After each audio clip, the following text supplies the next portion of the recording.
research at Pentest, and basically I'm a big kid who likes playing with stuff. I should say that this thing, each one you jumped on sort of played a musical note, and anyone who walks past that without jumping on it has got something wrong with them. Okay, so what I'm going to talk about today, I'll briefly explain what I mean by object-oriented exploitation, and then I'm going to look at kind of a specific area of that, which is object corruption, and how that relates to some of the various mitigations that Microsoft have introduced in Windows to try and prevent exploits from succeeding. I'm going to talk through two new techniques which bypass two of these mitigations. And, well, first I'm going to talk about the theory behind those techniques, and then sort of putting them all together into a proof of concept exploit. Okay, so object-oriented exploitation.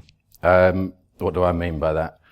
I'm sure hopefully lots of you have heard of object injection. You know, there's been quite a lot of activity in both PHP and Java recently with you know, these vulnerabilities. And also there's another area which is quite closely associated, which I've called object corruption, which happens within sort of native C++ applications. And until recently it was incredibly easy to exploit, so we wouldn't really talk much about it. But an object becomes corrupted in sort of one of several scenarios. So you get type confusion vulnerabilities where basically the application becomes confused about what type an object is, or use after free, which is when you free an object and replace it with some other object or data. And also the vast majority of exploits, at least until recently, would essentially target object corruption as a way to gain code execution. So I guess the main difference between object injection and object corruption is that in object injection, you're injecting a new object into the process or application, whereas in object corruption, you're corrupting an existing object. There's a number of scenarios basically where we don't, you know, corrupt the object completely. We might only, you know, partially corrupt it.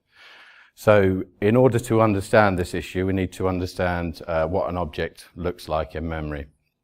So an object is basically a set of properties, but the first property, which is essentially a hidden property, is a pointer to a table of methods, and each of those methods has a pointer associated with it, which is basically where the instruction pointer is going to be sent. And before control flow guard, this is what the invocation of a virtual method would look like, sort of both in assembly, and I've put some shorthand there because, you know, you can't really read assembly that well. And so basically what it's doing is it's getting a pointer to the object, it's grabbing that vtable pointer and looking up what method it's going to be calling within that. So in order to gain code execution before some of these mitigations, basically what we're after is the method that's going to be invoked. You know, we point that to what we want to run. In reality, this function table would normally exist within a DLL or some area of memory that might be hard to overwrite, but it's the vtable pointer that's easy to overwrite. And, you know, we simply basically point that method invoked at our shellcode and would run our shellcode. Back a long time ago, there's a really nice paper called Heap Feng Shui, and kind of a precursor to a lot of the stuff we'll be looking at. You know, he mentioned you could sort of, if we jump back and look, that ECX gets set to the vtable pointer, so we could just jump to ECX that's, you know, from some fixed address, and we'd be running our shellcode. So in 2009, Microsoft introduced a mitigation called data execution prevention. You know, they kind of, I guess like I have in this talk, they take a, you know, Ron Seal does what it says on the tin approach. It prevents you from executing data. And the solution to this was return-orientated programming. So the first step of a return-orientated exploit would essentially be to pivot the stack. So if we've got these virtual calls, because we can't just put some code that we're going to run, what we need to do is hijack the stack, and we'd do that essentially by taking control of the stack pointer rather than the instruction pointer, and you'd find a stack pivot gadget. Essentially, you know, it'd be a tiny set of bytes. So if we've got a big set of code, it's quite easy to find that sequence of bytes, even though that might not be the intended instruction, to hijack the stack pointer and point it at our code. And then our exploit would look something like this. So we'd pivot the stack, run a series of ROP, and that ROP would probably point into our shell code and start executing that. In 2012, they introduced another mitigation called VT guard, or virtual table guard, which is basically a bit like a cookie or canary within the virtual table. That's a value that's checked. This kind of mitigation is looking fairly dated, and I've only mentioned it because we'll see it, and I didn't want to sort of you to say, well, what on earth is he talking about VT guard for? Also in 2012, ASLR was introduced, I think, in about 2006, but there was a whole bunch of DLLs that didn't opt into it, and so the way to get around it was to, cause the application to load one of these DLLs, and then we could build a ROP chain based on code at a known location. There's a really, really good paper called The Info Leak Era on Software Exploitation, and this is kind of, once ASLR became effective, the general opinion was that you had to find an information leak to leak out the address of a DLL in order to execute code. And in 2014, they introduced further mitigation called control flow guard, which essentially means that all these pointers within the function table can no longer sort of point to some arbitrary piece of executable code. They must point to a valid function. And there's not been a great deal of work on how we might get past this by corrupting objects. So what I wanted to do was take a quick look at what virtual method invocations look like now this mitigation's been introduced. And they're slightly different on 32-bit and 64-bit. And actually it was the way, one of the issues they've had to address on 32-bit that started giving me some of the ideas that we're going to be talking about further. So on 32-bit, it calls out to a routine that's going to check if it's a valid function that we're trying to call. So I'm not going to go into loads of the implementation details, but basically Windows keeps a big bitmap, of ones and zeros for every kind of entry point in an application. Is this a method, the start of a method, a valid entry point to a method? But as well as that, on 32-bit, there's a little check after the function has been invoked to check that the stack pointer is still where it was before the function is invoked. And the reason for this is that what you could do, for instance, if you caused the application to call a function that was expecting one argument, but sent it like 4 arguments, it's going to only pop one off the stack and leave the stack in an undesirable state afterwards. So for instance, if we could manipulate one of these arguments to point to some code, it might get interpreted as a return address, and then we'd have defeated control flow guard. On 64-bit, it doesn't have any check like that, basically because the caller pops the arguments off the stack rather than the function that's called, so it's impossible for it to become desynchronized. Okay, so let's start taking a look at these techniques I was talking about. Okay, so firstly, there's been a number of attacks or bypasses on control flow guard. I've got a whole load of references at the end of the paper. I don't have time to sort of go into all the details of these previous attacks, but by and large, they'd make heavy use of sort of gaining full read-write access to the process space and starting to manipulate things. Most of them have been mitigated, but one that aligns quite well with what we're doing hasn't been, which is overwriting return addresses on the stack. Okay, so control flow gadgets. Basically, what we're going to be looking at is, there've been a number of sort of code reuse attacks, so ROP and rep2libc being the most well-known one. What we're going to do is use these valid functions as gadgets and see if we can chain them together to cause interesting things to happen.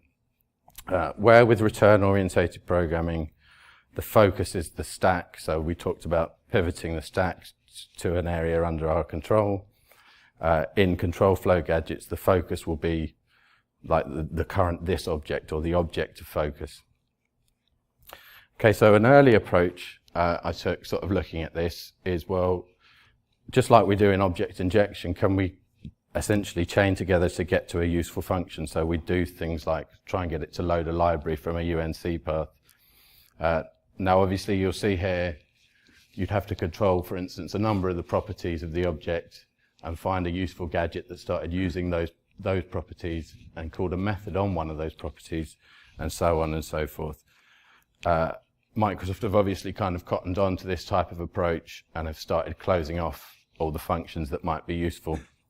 But they recently spoke about these mitigations a couple of weeks ago, and there's one thing that they mention as a known limitation, and well, known limitations are limitations just as much as unknown limitations are, so we're going to be using this, and that's basically that, yes, you can overwrite return addresses on the stack.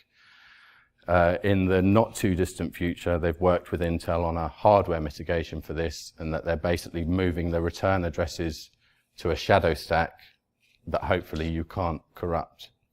Okay, so how can we look at overwriting a return address on the stack kind of from an object perspective? Well, what we could think about is basically mismatching the arguments between a function that invokes another and what that function is expecting. So, if you've looked at any reasonable amount of code, obviously local variables are often used and they're stored on the stack. So if we could get a function to pass a local variable off to another function, and then that function's treating it in an unexpected way, for instance, as an object, basically we may be able to overwrite the return address by setting the appropriate property on our object. Now, I guess sort of that sounds nice in theory, but can we find these kind of functions? Because the proof of concept that I'm going to go through later is all 32-bit, because the second technique I'm going to talk about is only 32-bit, I thought I'd show you some examples of the 64-bit versions of the gadgets. So here's a tiny valid function from MS-HTML 64-bit. And actually, it turns out I was a bit unambitious in only trying to overwrite one property. There's a whole load of these functions that basically grab a load of properties and overwrite them, onto another object. And so the gadget we have to match with that is one which uses local variables. And here's just such a gadget, again, within MS-HTML. A slight difference from the gadget we were kind of theorizing might exist is if we look closely, this is basically, before it invokes a method, it's pivoting to a property of that object. So a property of that object, which will also be an object, is becoming the focus. Okay, so this is basically where we are now, and this will get us past control flow guard. So we've got one object, we set one of its properties to what we want to use as a stack pivot, and then we use this pair of gadgets to overwrite that stack pivot as the return address, and then we'll hopefully be able to execute our return-orientated code and jump to the shell code or whatever. Because we want to make this technique as generic as possible, sort of one of the first questions we should ask ourselves is, what if we can't control that property that we want to use to overwrite a value on the stack? Well, one of the most obvious things to do would be to simply pivot to a property of the object that we partially control. And, what I've written there is a pivot to property gadget. If you can imagine, there's a whole ton of functions that the first thing they do is call a method on a property of the object. So these are really easy to find. And that would mean if we controlled any property that we could find a corresponding gadget for, we could also control the stack pointer. But again, trying to be as generic as possible, the question we should ask ourselves is, what if we don't control any properties of the object? Because looking at the way this previously worked, it was sufficient to just overwrite the vtable pointer. Well, if we could somehow basically make the code treat the function table as if it was an object, it certainly isn't, and there's no legitimate code that would do that. But then we would have solved our problem, and we would be able to continue. So before I talked about mismatched arguments, the next thing I want to think about is unintended arguments. So when I talked about that stack desynchronization attack, there was the fact that we're allowed to call any valid function, and it doesn't have to have the expected number of arguments. So if we call a function that's expecting 4 arguments, but we only supply it 1, where are the other arguments going to come from? And basically the idea is, well, maybe we could get that vtable pointer to happen to be one of the arguments. Here our approach has to split slightly between 32-bit and 64-bit, essentially because they have different calling conventions, so the way arguments are passed to a function differs between the two. On 32-bit, most of the arguments are placed on the stack, so we'll need to place a vtable pointer on the stack and interpret it as an argument. And on 64-bit, the first 4 arguments are passed by a register, so what we want to do is try and set one of those registers to point to our vtable pointer. So again, that sounds nice in theory. Off we go to see if we can find a gadget that does that. And lo and behold, there is one.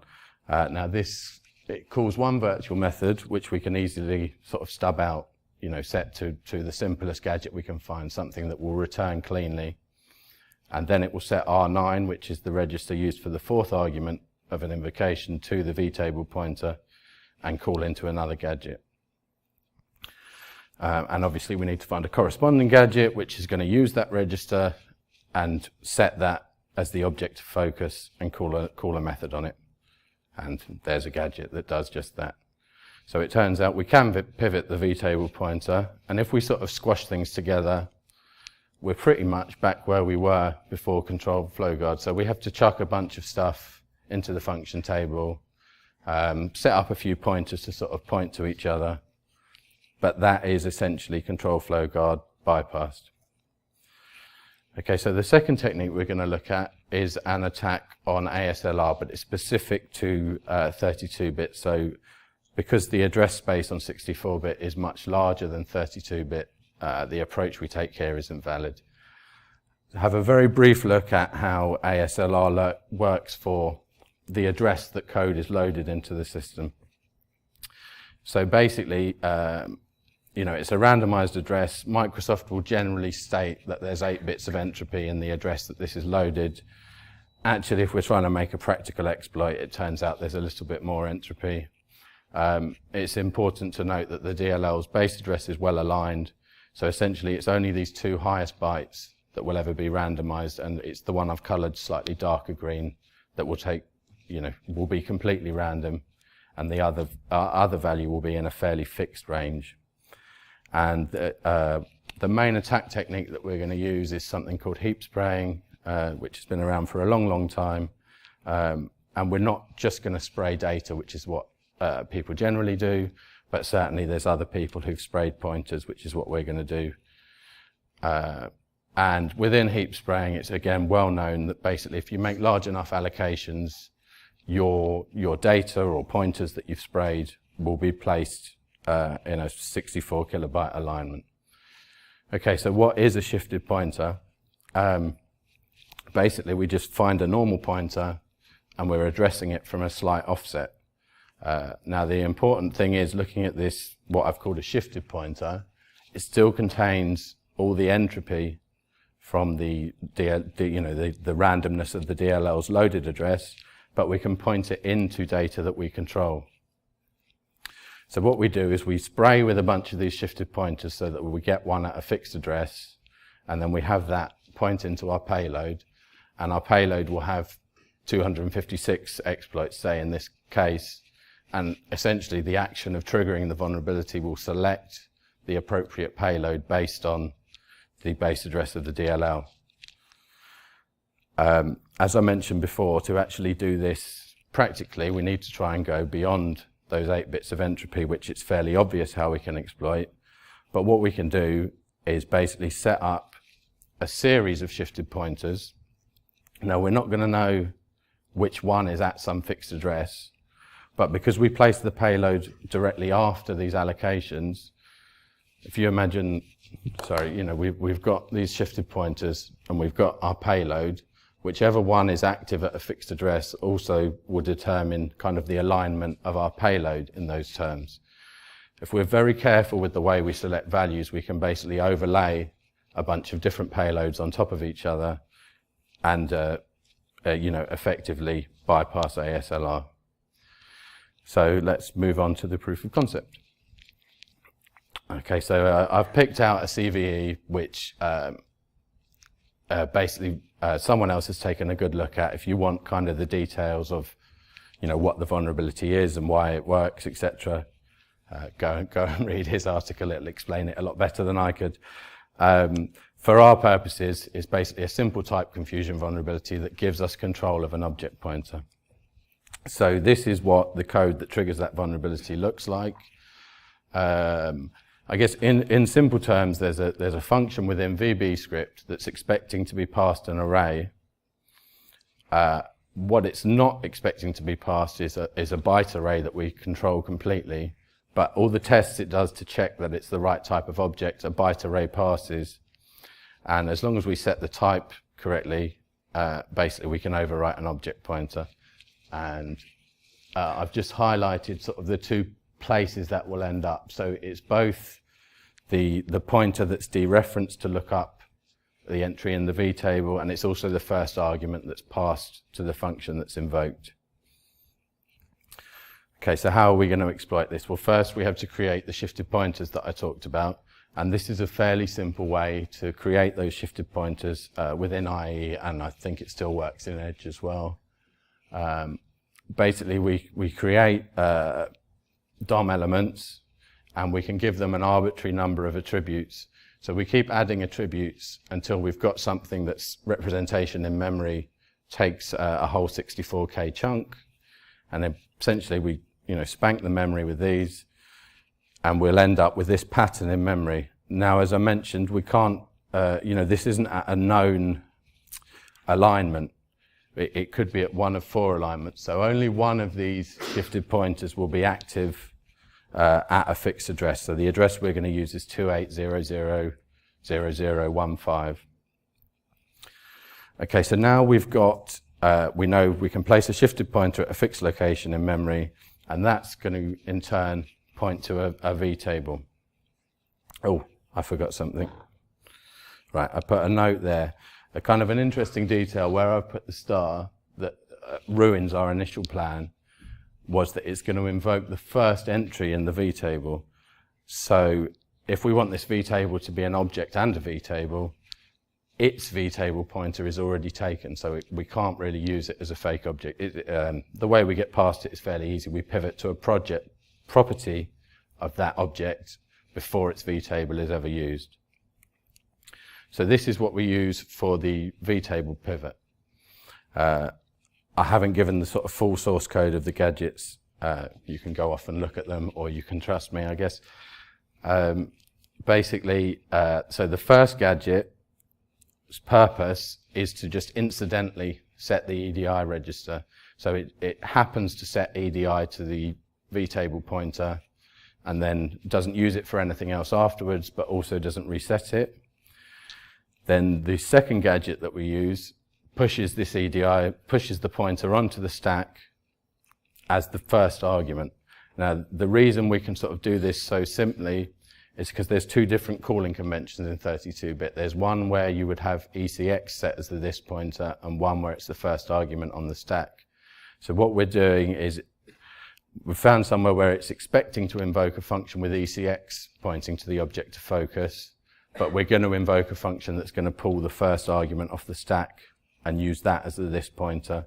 And this incidentally pushes EDI on. It's actually just intending to preserve EDI, so it's going to push it on and pop it off when it's finished the function.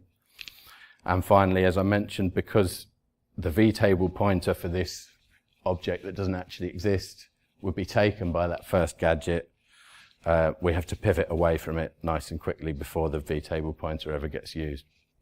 Right, so we've got this set up, and we've got the 4 shifted pointers, and we don't know which one's active. Sort of both the addresses of these, or the layout, the required layout shown here, and the shifted pointers used have been carefully selected so that we can overlay 4 different exploits on top of each other without interfering with each other. So one for each possible alignment. So now we've got that, we can attempt to overwrite return address on the stack.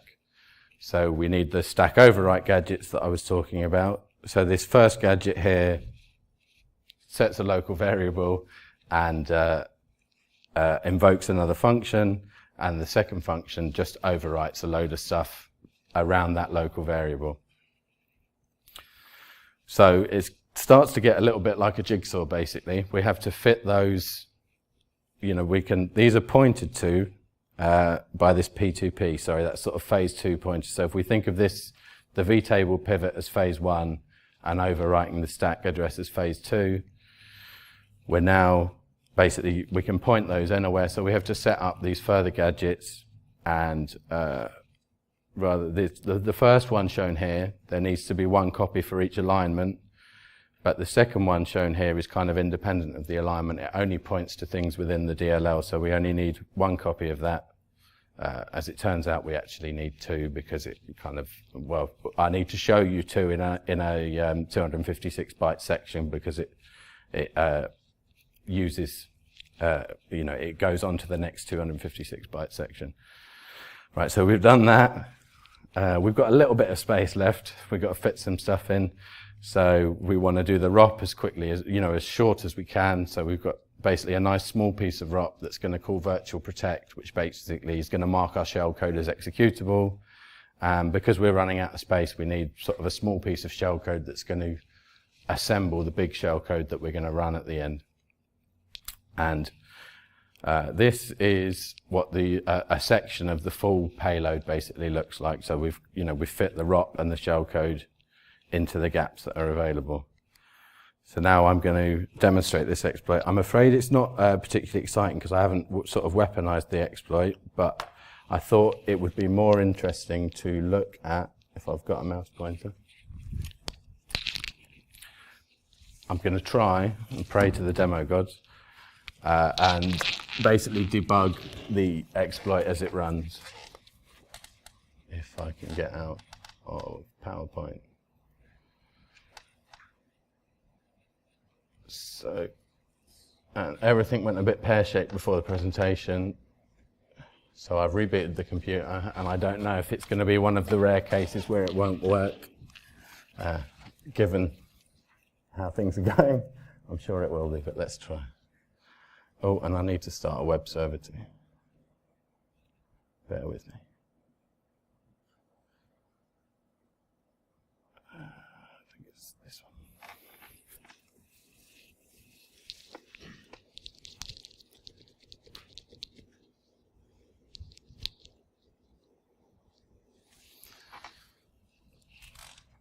Okay, so we should have a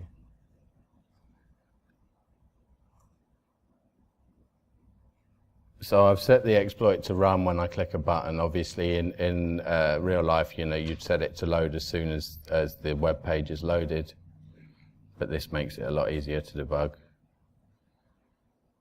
So we're going to attach a debugger, and I'm going to remember to set the symbol file path, because otherwise everything will break. Yeah, it's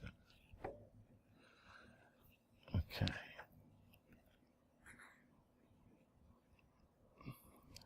So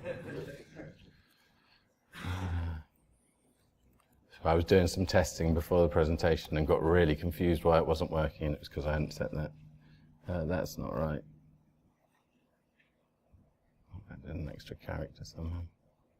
Sorry.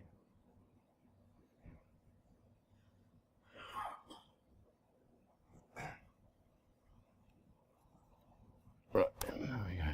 So this breakpoint is basically, almost the entry to the vulnerability. This is where we should hopefully see. Let's take a few seconds doing the pointer spray and then the heap spray that we talked about. Right, we've hit our breakpoint, and sorry, 1 second. Ramp the font size up. Is that going to be big enough? It's better.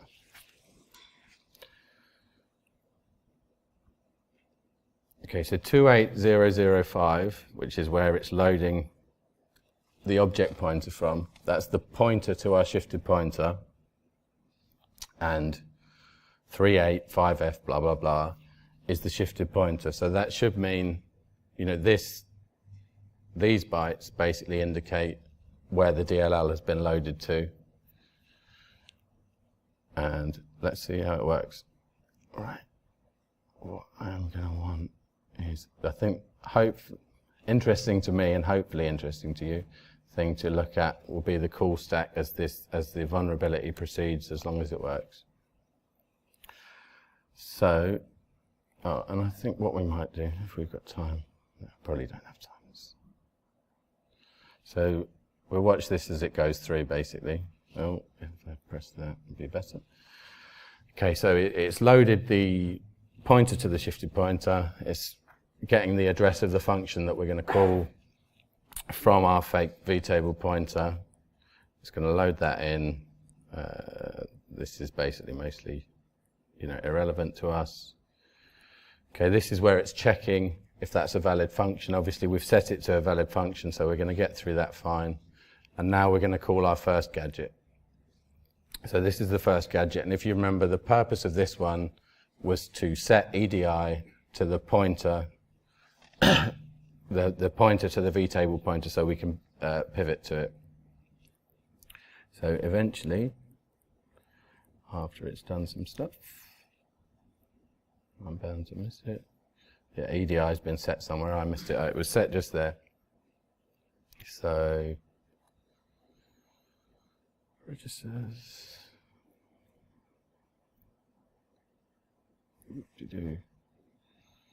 So EBX is the pointer to the shifted pointer. EDI has been loaded from EBX to set the shifted pointer, and that's all we wanted this gadget to do, was set EDI and then invoke the next gadget. So again, we get through all this stuff. Skip over that. It is a valid function, and off it goes to our next gadget. Now, right, what was the purpose of this one? So the purpose of this is to push EDI onto the stack as the first argument and then invoke another function. So we step through it. There's EDI getting pushed onto the stack. Nothing else gets pushed on after it. It is going to eventually load our next gadget. It's a valid function, so we pass that check.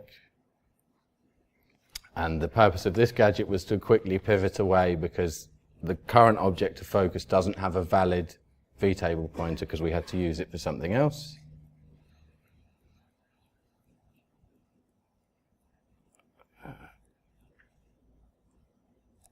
And there we are to the next gadget. So the purpose of this gadget is to use a local variable. This is where we're going to try and overwrite the return address.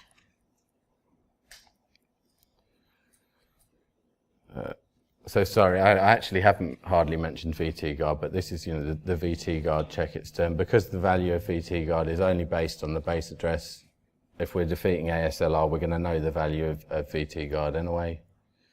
So that's fine, we won't get caught there. Sorry, just the function I just passed was loading ECX with a local variable, so something near the stack. ECX now points into the stack.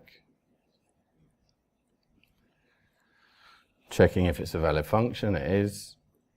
On to the next function. Now the purpose of this one is to start overwriting the return address. So if we watch the current call stack as we pass through this, start overwriting values, and somewhere suddenly it should, the call stack's been corrupted. So we have to return out of this function. As I mentioned, in 32-bit, it's going to do a check that we haven't desynchronized the stack pointer. We called an argument with expected one argument with one argument. We're fine. It's going to skip over the nasty error it would have thrown. So what happened there? Basically, eventually, we're going to return from this function, and now we're into our first ROP gadget. And we've set EBP, so the frame pointer, to point at our ROP code. Now the stack is basically completely under our control. We're running our ROP code, we're going to pop EAX, and we're going to jump to EAX, and that's basically been set up as a pointer into virtual protect. It's stubbed, so there's a bit of junk to go through. If I press the right key here, you won't have to watch me go through the whole of virtual protect. and now it's returned into our code, which has been marked as executable. So now essentially we're running our shell code. And it was that short section of code that I talked about. So we should see just underneath that JNE, jump if not equal, we should start changing the code because we're copying over.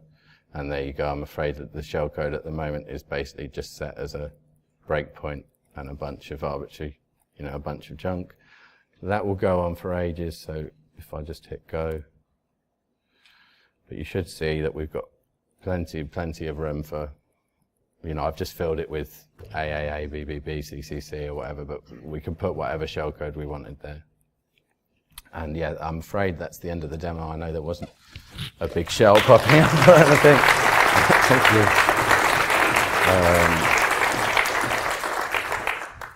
And just a couple more things to say. What we did for time. Take a minute to load up.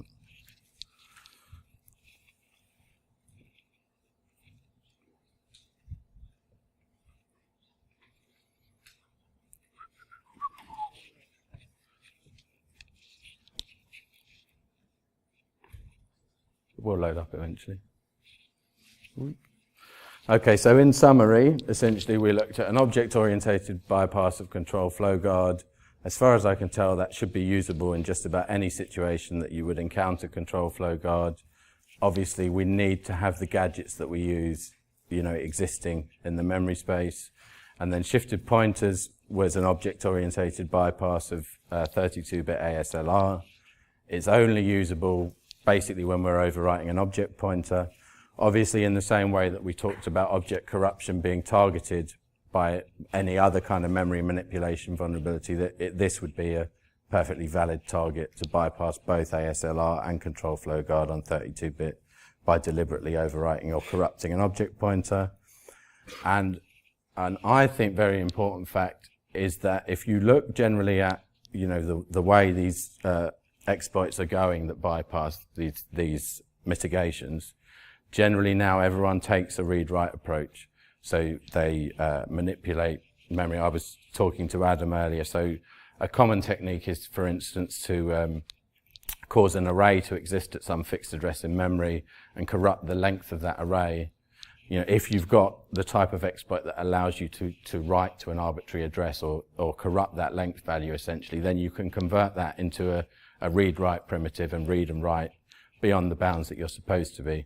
But obviously that relies on having a scripting language or something in the application that you're targeting. Whereas this approach, all we needed to do was cause the application to make a series of memory allocations. And if you think about, network protocols or anything that's processing a file stream or, decrypting some kind of file format, it might well be possible to do that in situations where we've got no chance of gaining kind of arbitrary read-write or getting any feedback from the application as to the address of the DLL. So the conclusions are basically that control flow guard in its current state is ineffective against object corruption, provided we can find these gadgets. And we looked at two very simple gadgets that allow us to overwrite the stack, and I would kind of hypothesize that they probably exist in just about everything. The vtable pivot gadgets may be less common, that kind of waits to be seen, and 32-bit ASLR is ineffective against object pointer corruption in its current form in the presence of sufficient memory allocation. Basically, if we can pointer spray or heap spray, we can get past it. This is really boring, but this is how I would fix it, or at least begin to address it. So the vtable pivot worked by using unintended arguments. I think Microsoft should segregate the functions by the number of arguments that they're called with. So if you're calling a function that's expecting 2 arguments, you should only be allowed, if you're supplying 2 arguments, you should only be allowed to call a function that expects 2 arguments. And there's basically, you could put a lot of the work on the compiler to do that rather than at runtime. This would be a nice, efficient way to do it. Stack protection, obviously, Microsoft's position is that there's this nice hardware mitigation coming that will hopefully stop that. We could think about, in the way that sort of stack canaries are used on a function that has local variables that might be overflowed, we could say well, this only happens when we're invoking a function with a local variable, so let's target those and check the frame pointer and stack pointer after we've called a function. The problem with this would be that you'd then probably just aim further down the stack. You'd find a gadget to overwrite the return address of a different gadget further down. And VTGuard basically kind of isn't fit for purpose as it stands. It's really silly to have it depend entirely on the DLL's base address. Wherever we encountered it, it could have caused us a lot of problems if it was a pseudo-random number, for instance, that we didn't have access to. For shifted pointers, as far as I know, any object pointer created through normal means should be well aligned, so only every four bytes. What we could do is enforce that alignment by simply ANDing the pointer with the value there. And like VTGuard is used to target virtual tables that they thought were highly likely to be for us to attempt to corrupt, they could use a similar mitigation for objects that they thought we might target to corrupt the object pointer. Yay, I'm finished. Any questions?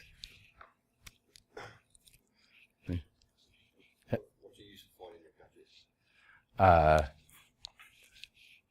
basically just sort of predict what byte sequences might be in them and look for them, if that makes sense.